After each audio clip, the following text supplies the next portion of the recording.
Hi guys, welcome back again to my channel. Please like and subscribe. Welcome to Samoski tutorial class.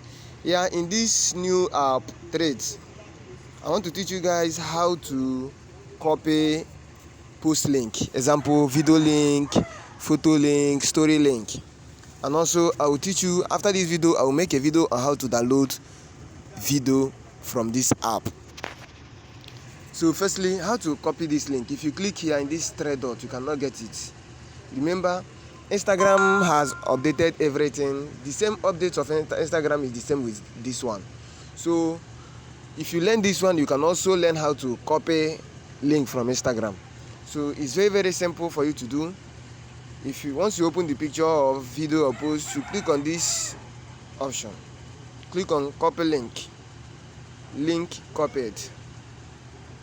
Let's go again. You see this one, you click on here, or you can also click on share. That's another way to do it.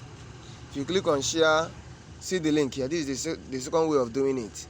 So subscribe to our channel, like this video. The next video I'm going to post is how to download video from Thread app.